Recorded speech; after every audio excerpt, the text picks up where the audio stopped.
আসসালামু আলাইকুম ওয়া রাহমাতুল্লাহি ওয়া বারাকাতুহু। শিরক থেকে বাঁচার জন্য এই দোয়া তিনবার পাঠ করতে। রাসূলুল্লাহ সাল্লাল্লাহু আলাইহি ওয়াসাল্লামের সাহাবী মাকিল ইবনে ইয়াসার রাদিয়াল্লাহু তাআলা আনহু বলেন, আমি আবু বকর সিদ্দিক রাদিয়াল্লাহু তাআলা আনহুর সাথে নবী করিম সাল্লাল্লাহু আলাইহি ওয়াসাল্লামের কাছে গেলাম। নবী করিম সাল্লাল্লাহু আলাইহি ওয়াসাল্লাম আবু বকর সিদ্দিক রাদিয়াল্লাহু তাআলা আনহুকে বললেন, হে আবু বকর রাদিয়াল্লাহু তাআলা আনহু, শিরক হচ্ছে পিপীলিকার পদ্ধতি নিচে অসুখ।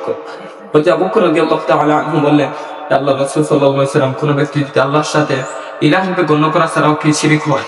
রাসূলুল্লাহ সাল্লাল্লাহু আলাইহি ওয়াসাল্লাম বললেন, আল্লাহে আল্লাহর শপথ, যে যেই সত্তা থাকে আমার প্রাণ সেই সত্তার শপথ করে বলছি, শিরিক পিপীলিকার পদ্ধতি নিচে সূক্ষ্ম। রাসূলুল্লাহ সাল্লাল্লাহু আলাইহি ওয়াসাল্লাম তখন বললেন, আমি কি তোমাদেরকে এমন কিছু শিখিয়ে দিব না যা তোমাদেরকে অল্প এবং বেশি সব শিরিক থেকে রক্ষা করবে। রাসূলুল্লাহ সাল্লাল্লাহু আলাইহি ওয়াসাল্লাম বলেন, এই দোয়াটি তিনবার পাঠ করতে হবে। আল্লাহুম্মা ইন্নী আউযু বিকা আন উশরিকা বিকা ওয়া আনা আ'লামু ওয়া আস্তাগফিরুকা লিমা লা আ'লাম। কারণ আল্লাহ সুবহানাহু ওয়া তাআলা পবিত্র কুরআনের মধ্যে বলেন, ইন্না শিরকা লা যুলমুন আযীম, নিশ্চয় শিরক হচ্ছে সবচেয়ে বড় জুলম।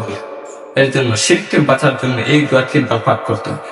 আর সেই দোয়াটি হচ্ছে, আল্লাহুম্মা ইন্নী আউযু বিকা আন উশরিকা বিকা ওয়া আনা আ'লামু ওয়া আস্তাগফিরুকা লিমা লা আ'লাম।